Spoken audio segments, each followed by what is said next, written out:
Hello and welcome to the Hear the Cannons Instant Reaction Post-Game Show. I am your host, Colin Hallboom, joined by fellow writer over at BucsGameday, Caleb Skinner, and we are here to discuss a deflating loss for the Tampa Bay Buccaneers. It felt like right from the get-go, they came out ready to rock, at least on offense.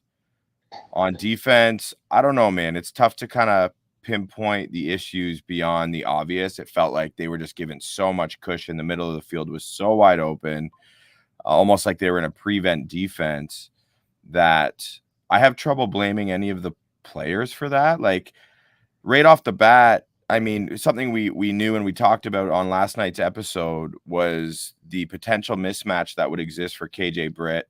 Obviously, Servassier Dennis is injured, so that forces KJ Britt to play pretty much the whole dang game, and he is a liability in coverage, and that was on full display right away.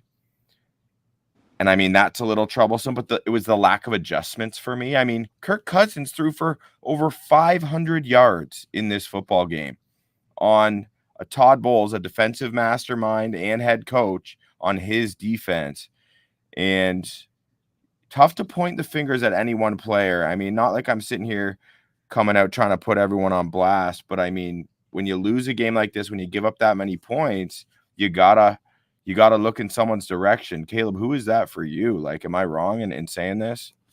I feel like there's just multiple different areas that you can point to in this one, right? Like there's multiple areas to capitalize, multiple chances to capitalize, and we just didn't. And then, stating the obvious, like you had mentioned before, just a lot didn't go our way, but some things did, and then put us in a position to win. I do think there's a bad no call by the refs on that face mask with Bucky Irving that possibly could have helped seal the game. He still fumbled it though. Like, you're right, you're totally right, and also that Levante. Sorry to cut you off, but that I mean that Levante. was that was that was different play. It was the fumble happened before that. It's when it's that drive after that where there's a face mask and then Barton got the holding penalty and then the face mask didn't happen and it set the Bucs back 10 yards from the point of the foul. And instead of it being offsetting penalties and just replaying it down, the Bucs were behind the sticks. So there's certain things you can point to. You can't put it all on the refs because the Buccaneers have multiple times. I mean, Kirk Cousins threw a touchdown between four defenders, which didn't look like a great ball. It probably most likely shouldn't have been, and Mooney comes down with it in the end zone. So, but yeah, leaving the middle of the field wide open on the defense is probably a big problem.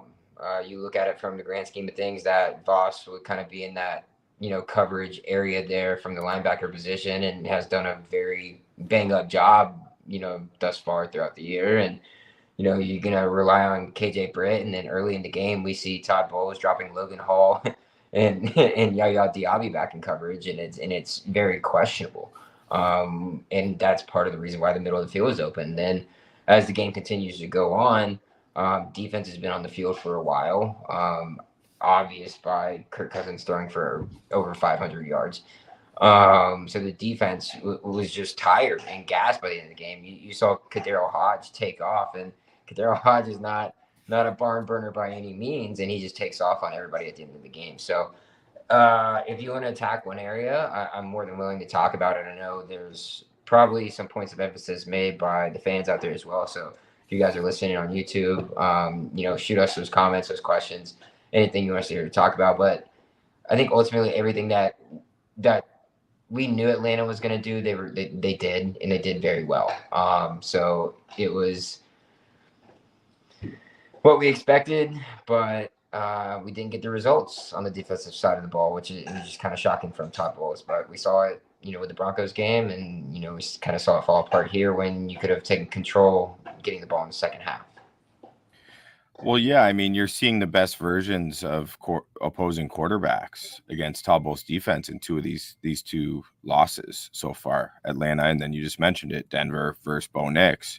Bo Nix looked like John Elway that game, and Kirk Cousins looked like, I don't know, Dan Marino in this game, and he's coming off a torn Achilles. Like, he's not mobile. And I know not having Cansey is a big issue for this football team.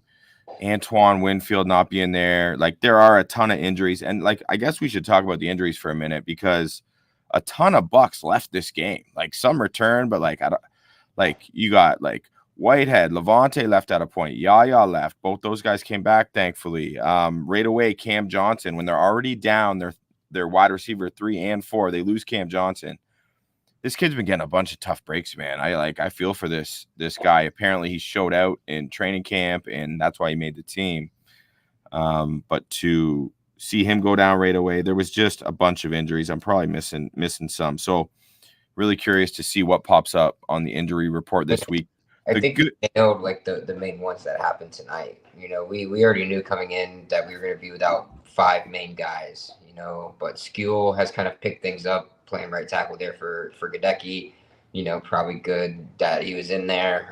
Didn't look horrible by any means. Maybe in the second half, but the entire offensive line kind of got pushed around in the second half after a fantastic first half. But we knew those five guys coming in, right? So. And then, like you mentioned, Yaya going down, coming back in, thankfully. Levante going down, coming back in, thankfully. But then you lose a guy like Jordan Whitehead as well. And then you have 2 safeties back there. One guy who has played safety in the past, but isn't necessarily familiar with the position, and Christian Izien in the way that Antoine Winfield Jr. is. And then when Whitehead goes down, you have to throw in Kayvon Merriweather, who, albeit does show flashes at moments, isn't necessarily going to be a guy that's going to be worrisome for Kirk Cousins trying to find holes in the zone. So the Buccaneers did what they could on the defensive side of the ball tonight, and I kind of was the one person out of all of us that picked the Falcons to win this game, because, yes, it's at home, it's a short week, and we kind of saw that play out. It was probably the best Thursday night football game that we have seen up to this point of the year, and even though we thought it was going to be a defensive type game with both defensive kind of, taking hits at the other's offense, it ended up being the complete opposite in an offensive game. So it was a weird game. I just didn't have a really good feeling about it coming in. And that's kind of what happened. And what kind of transpired. The Bucs had multiple chances, and the running game got going, but obviously, even if you do get the running game going, it's not necessarily going to result in a win if you can't stop the opposing offense. So I think ultimately this comes down to what the defense wasn't able to do. And you can't really blame the offense other than maybe that Bucky Irving fumble. But that didn't really come into the grand scheme of things when it was all said and done. Yeah, I mean, and to be more specific, I mean, looking beyond the schematic side of things, too many missed tackles, and that's becoming a trend. And Bowles actually talked about that coming out of the half, coming out for the second half. He said we got to make some tackles, and I felt like it got worse at points in the second half. But also the offense, like as awesome as the offense played in the first half, and it was phenomenal how they came out guns a-blazing, how they did. Baker looked fantastic tonight. I thought from start to finish, I thought he was awesome. But they only put up 6 points in the second half. And, you can't give up this many points, that many yards, and expect to win a game, even though they did reach that 30-point plateau. So, like, there's a lot of, like, I thought Liam Cohen called a good game still. But just, it's so, like, the Bucs were right there. They should have won this game. I mean, they had a 1st and 10 on the Atlanta 28-yard line, up 3 points with 1:44 to go. Picked up minus 14 yards, and never touched the ball again, and they lost. Yeah, it's tough to say. I mean, Baker only threw for 180 yards, which he probably had about 130 of that in the first half.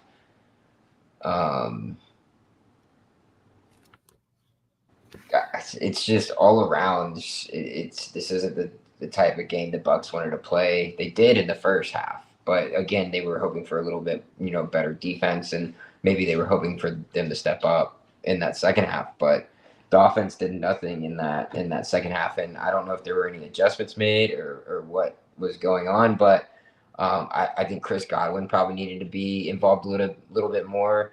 Not only did he start the game against a guy like a D Alford who isn't all that great of a nickel guy to be able to cover the slot, and then he goes down in the game, and then you got a backup there, and you don't utilize that.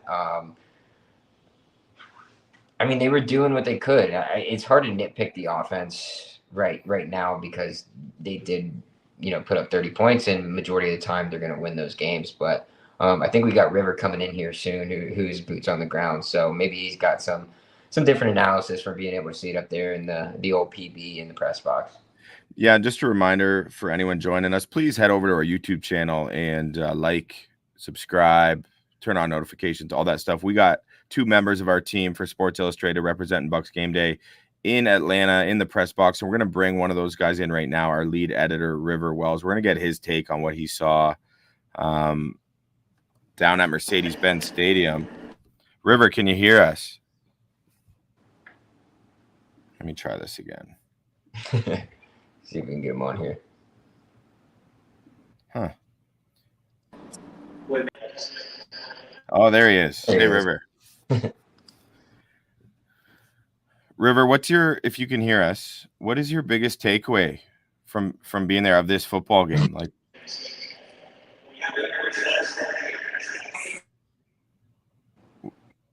we can hear. There is certainly proof that River is in fact at Mercedes-Benz Stadium. He's a little bit frozen right now. Poor guy's probably trying to sort out the Wi-Fi. So we're going to give him a minute to unfreeze. He looks better now. Let me try. There he is. Can you hear us, River? Yes, I can. River, I know you don't have long, but we appreciate you jumping on here. What is your biggest takeaway from what we just saw transpire? I think defense really is the key there because if you put up 30 points, you can win a football game. I think it's going on. That's how it should be.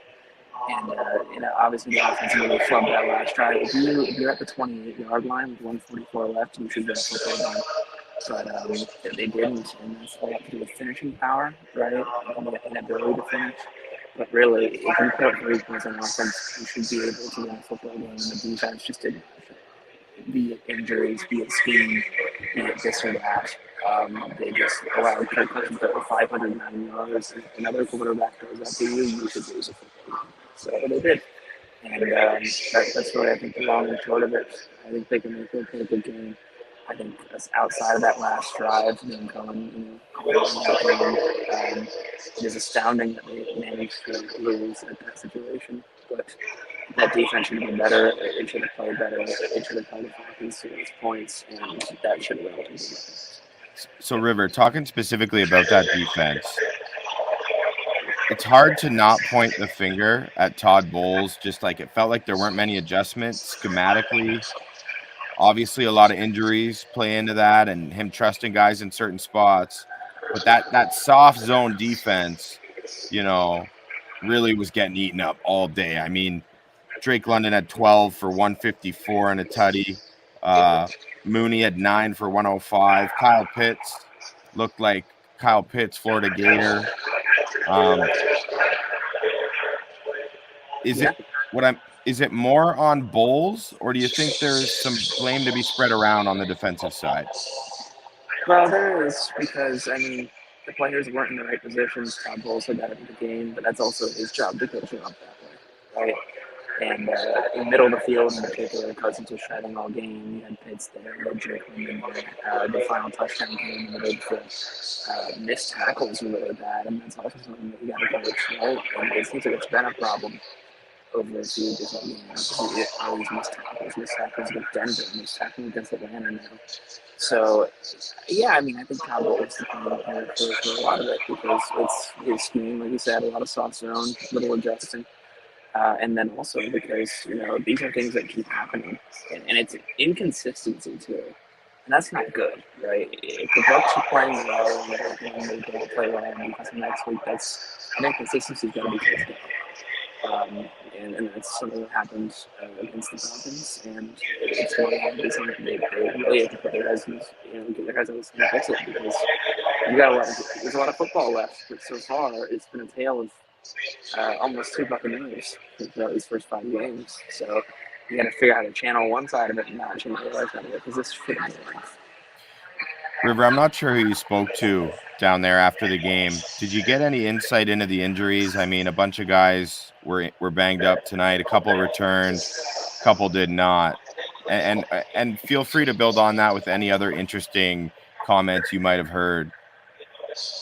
No, not really going to the injuries. I mean, Baker Mayfield said, what we talked about in the game, he said the number one thing it looks like is getting healthy right now. A lot of guys got banged up. They had a 10-day rest, and that 10-day rest is going to be a long 10-day rest. Rob White said after the game, you guys sit with their rest for 10 days.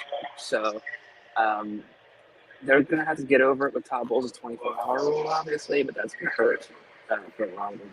And they just really got to put their heads down and get back to work, and it's going to be tough. The season's not over. But if you were to lose this game by 7 points or by 10 points or by 40, it would be the best part of it. So that's a mental thing. We're going to see how mentally tough this team is, as well as physically tough. How big of a problem is KJ Britt's pass defense? It's pretty big. I think they're missing Servasi Dennis considerably. I think he definitely offered a lot of unique looks in certain passages, and it looked like the Falcons were king in that game. He had some penalties as well. It was not a good game for him, and it seems like with an increased workload, he's going to figure out a way to, or Todd Bowles will figure out a way to mend that slide. Awesome. Well, River, I can tell it's hard for you to hear us. We just wanted to get a couple of your takes. I don't know if you have any last thoughts you want to share with us before we let you hop out of here. Adversity's been the name of the game for this team in a lot of instances, and I am curious to see how they handle it going into this New Orleans game next Sunday. So they'll have to really get a win, and they'll have to make it happen. There you go, folks. Well, thanks so much, River, for joining us, and we'll catch you on the flip side, my man. Tough to hear River, so we don't want to keep him on too long. I'm sure he had to sneak back in the press box just to pull that off. So kudos to him. We got some comments here. We got Herman James saying if David doesn't intercept the ball, we get good field position and put the game away. Jamel Dean, continuous bad coverage needs to be addressed. Let someone else try to play corner. I don't agree with that as much as some other people do. I mean, sure, we're holding Jamel Dean to a pretty high standard, I think. I mean, a PFF darling. He's been, when he's on the field, very consistent. He's a good athlete. He knows the scheme. He actually had some big tackles today. I know he slipped on the one where Mooney almost had a pick too. Yeah, almost had a pick. That's kind of tail of the tape with Jamel Dean, right? He has trouble finishing those plays. But Jamel Dean he is absolutely a starting caliber corner. And, him and Zion McCollum, I am very satisfied with. I want to see the best version of Jamel Dean. Don't get me wrong. And I don't think we've seen that this year. But I think this was a bad game for Tyke. Well, Tyke got banged up, man. He was getting evaluated for concussion. He came out flying around. Yeah, and came back in, and then, he didn't play well, if we're being completely honest. So, something that, maybe it was that earlier hit to the head, that caused it. But then again, are we going to be in concussion protocol now? And now he's going to be out next week against the Saints. So, maybe at that point, maybe at least Christian can slide back in the slot and AWJ's back. But there's a lot of things to be worried about if you're the Buccaneers after this game, in my opinion. I didn't say it was a must win in, our podcast on Wednesday on Hear the Cannons. But it could be worrisome now, not knowing necessarily, the extent of these injuries, if it'll keep any of these guys out. We do know Levante came back in, and we do know Yaya came back in, and they're probably going to fight through whatever they have. But, oh, man, it's getting hard if you're a Bucs fan, to just, keep watching, your guys drop. Hopefully you get Trey Palmer or Jalen McMillan are both back next week as well. get a little help in that wide receiver room outside of Mike and Chris. And I thought Chris probably should have gotten a little bit more looks and taken advantage of those, that matchup. But it is what it is. Kirk had a good day, and I was one of the people that, saw that they were improving from week to week and picked them to win this game ultimately because it was in Atlanta on a short week. Tampa Bay had to travel end of the day. It's a little too much, despite, Atlanta's troubles and on the offensive line as well as, missing their middle linebacker in Anderson, but didn't seem to have too big of an impact. And back to reality, I guess, for the Buccaneers defensive line, if you will. Not really getting much going there in terms of getting into the backfield on Kirk Cousins other than a few times. So you like to see more pressures there. Yeah, you would. I mean, Atlanta did nothing. I think it was the first time this season a team didn't register a single pressure in the first half, and that's a big reason why the Bucs offense, just talking about the flip side, that's a big reason the Bucs offense was able to get going like they did. Comment here from Big Gucci. Sean Tucker needs to get some carries. I mean, that's definitely a worthy point, especially after today, man, seeing him refuse to be denied on that second 53-yard kick return. He'd already had a 33-yard kick return. So closing in on 100 yards in the return game, that was like start of the second quarter. I can see why that could be the case. I mean, I've always been high. You and I have been working at this since Sean Tucker's been in the league. So you and I know Sean Tucker a lot, and I've always been high on him. I've always been like in Sean Tucker's corner after seeing, his book of work that he put together at Syracuse over the course of his 4-year career there. Just a guy that loves ball, loves to carry the rock, has a lot of miles on his legs. Don't get me wrong, but knows how to play it right. And then he had that injury, kind of set him back a little bit. But you could say like, oh, the Bucs had a great day running the ball, right? But Rachaad White, 56 out of his 72 yards rushing came on one play. So how do you improve off that? You really weren't averaging much there after that on 10 carries. So you might have come out of that with 7.2 average, but 56 of that is on one play. Bucky, 44 yards, averaging 4.9 per carry, probably about his average, but that fumble really sets him back. Like that hurt at that moment because you had a chance to seal the game the first time, potentially seal the game for the first time for the Bucs, and weren't able to because the ball got ripped out of your arms. So and then Baker also having 42 yards on the ground for 7 to carry, but that's Baker just being Baker. And I don't see a problem getting Sean more involved. I just don't know how you're supposed to get it to all these guys is the problem. All these guys are good in their own facets.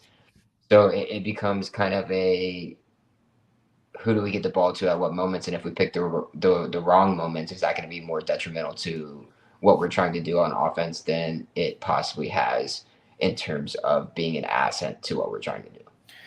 I think it goes beyond just picking the runner, though. Like, I think there's bigger issues. I know,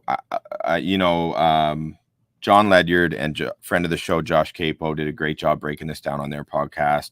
Just talking about the running schemes and the Bucs really trying to be stubborn with this wide zone scheme they want to get going. However, it doesn't really match the personnel, and a lot of Bucky's carries were in various schemes, like a gap scheme, which we saw a lot of tonight. And then sure enough, you see Rachaad White reel off a 56-yarder. So it's not just like who's the better running back when we're having this conversation. As much as I agree, I've been a Sean Tucker fan. He was a dog at Syracuse. I mean, it's definitely not that conversation who's better. I mean, I think all three of these guys probably are on, kind of the same level of how they can be effective in their own way. Of course, yeah, they're different styles. And I think Sean Tucker has a role because he's a little bit more of a bruiser than either of these two guys. So right. Mm-hmm. That's why I think it's a valid suggestion. Lucas Pettis, watching on YouTube, be like Lucas, folks. Head over to YouTube, watch us there, subscribe to the channel, and you'll get notified whenever we go live. We've had a bunch of Zyma Collins been on the show. We've had Cody Mauk on the show. We've had a ton of Bucs starters on the show, and we break things down every week. And while I mention that, please head over to BucsGameday.com. On the regular. Who knows how many articles we pumped out today, but I guarantee you it was a ton of articles. Lucas Pettis says, tell Bowles to never play KJ Britt again. I mean, yeah, I don't know if I would have had this conversation on my list so early, but it started to become a question, which is sad because, you know, the whole Devin White drama and the fallout from that. So you don't really have a different direction to go there, especially with Voss being injured now. So at this point, you kind of are going to ride with KJ Britt. He's consistently one of the worst graded out players on the Buccaneers defense from a week to week basis. We do know it's PFF and all this, but at the same time, there is some merit to that. And it kind of showed early on with him, you know, dropping back in coverage and trying to cover Kyle Pitts through the middle on those seam routes on Fort Birds, which I had mentioned on Wednesday's podcast that's an area that, you know, you could be able to attack in the zone. I thought it would be the Buccaneers running a little bit more of that, but then we saw Atlanta running more of those Fort Bird seam routes that were able to get into Todd Bowles' zone and be able to, you know, kind of limit what the Buccaneers are able to do on the blitzing end of things. yeah, and I mean, like, you know, there were some good things. I already mentioned Baker. I thought he played really well, right? He kind of went from like sniper I Baker. would say really well. I think he played really well in the first half. Well, if you allowed me to finish, Mr. Skinner, I was actually going to discuss the dichotomy that exists between the first half and the second half, my friend, and My say apologies. how it's all good. I'm just playing, but like how he went from being a sniper through the air in the first half, like you to being like trying to get gritty yards. Like it turned into like a different game, right? It felt more like, I don't want to say the Detroit game because the Bucs pulled that out. Kind of like we gotta scrap and claw our way to this win now because it's a close game at halftime when it doesn't need to be the case. Yeah, and I just don't think you can put any of this on Baker at all. I think they were trying to be a little stubborn with the run game and like very conservative down the stretch, which, you know, I'm not telling them they should be saying they should be airing it out or whatever, but and hindsight is so easy, right? To critique decisions. I think that's something as fans, keyboard warriors, like it's just like how it goes.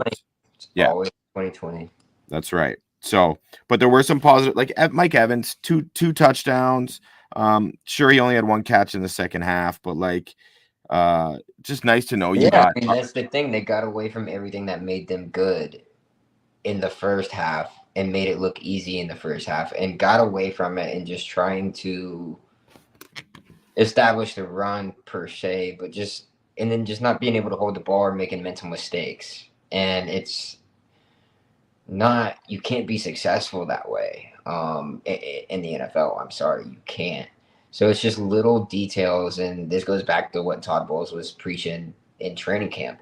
We got to pay attention to these little details, or if you can't finish a game, then how do you expect to win? You know, like I feel like that's a major talking point at this moment because the Bucs had multiple opportunities to finish this game off.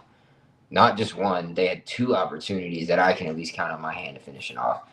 Probably more than that if they were able to convert on certain downs or whatever earlier in the game. But just based off the end of the game, there's two chances and it's just two mistakes you're shooting yourself in the foot.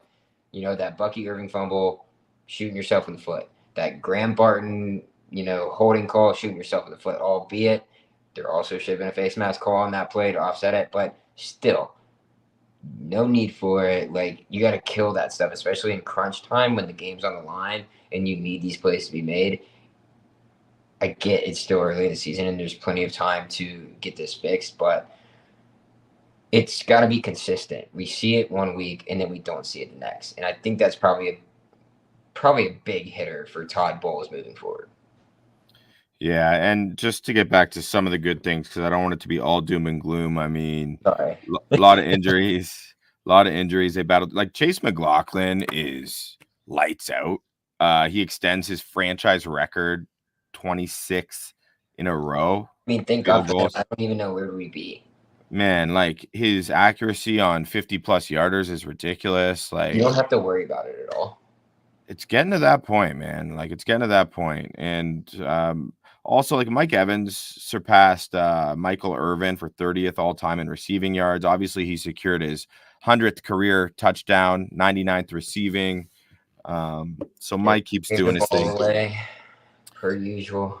Yeah, and Godwin was solid too, 5 for 64. Again, this is all like in a half though. That's the frustrating aspect. So I still think there's a lot to build off here, and I think our offense is in a way better position than even last year under Canales. I trust Liam Cohen already a lot more than I did Canales. Mhm. I think I not to be that dude, but like I place a lot of the blame in this game on Todd Bowles. Like his game management decisions too conservative. Like he has a role in how he's going to A questionable challenge as well, questionable. It made no sense at all. especially when Atlanta gets back on the ball. So why does it even matter? They would have had better field position if you whatever. I wrote in my recap, he was the only guy in the stadium who thought that may have been a fumble. Like who was advising him? Atlanta would have had better field position if it was ruled a fumble instead of you taking the penalty. So, but hey, at least Todd Bowles used a timeout in the first half. Yeah, Can we really complain there? Like, yeah, I at know, least right? wasted one and whatever. But it's Yeah. Speaking of that recap, you may as well head over to BucsGameday to check that out if you want to relive what we just watched. And here we are about the half-hour mark. Comments are starting to slow down. I mean, we're approaching the 1 a.m. Eastern time. So I think it's about time for us to move on and turn the page on this. A little bit of a rest, which the Bucs so desperately need. They need to get some guys back. Who knows what's going on with Cansey because the Bucs are so tight-lipped with injuries. Word on the street is that Antoine Winfield may be gearing up for a return in for the next game. So hope that's to be the case. But all in all, a heartbreaking loss. There's no other way to slice it.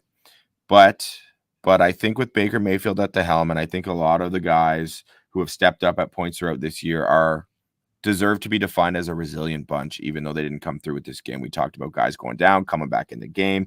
Like Levante, man, I thought was playing his backside off after he came back. Surprise you.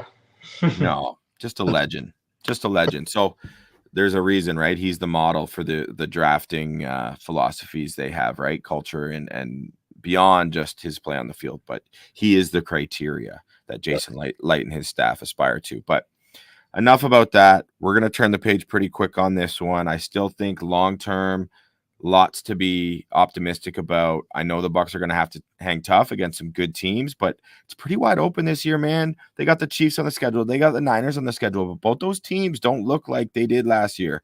And then don't forget in a few weeks. So yeah, and then after that bye, man, the end stretch of the year is going to be smooth sailing if this team can somehow get healthy. Because don't forget, they've been missing some key guys. like I said, Todd, hey, end of the day, this one does hurt just the way that it happened, and that you knew like it would be a great win. But at the end of the day, again, it was not a must win. We're gonna get this team again in Tampa. It'll creamsicle game. Hopefully buck that trend. Right before the bye. So we'll get another shot at them. We still have the Saints twice, and one of them's next week. So we got 10 days to rest up for that, and still got Carolina twice. So not end all be all. First divisional game of the year. So you take it on the chin and you move on and you get better. There it is. Before you leave, make sure you follow us on Twitter. You see our handles if you're watching us on YouTube or wherever you're watching, at CHS Knowles, where you'll find Caleb, myself. I'm at SI_Buccaneers. Make sure you follow BucsGameday, that you're visiting the site, and subscribed on YouTube. Okay, till next time, go Bucs.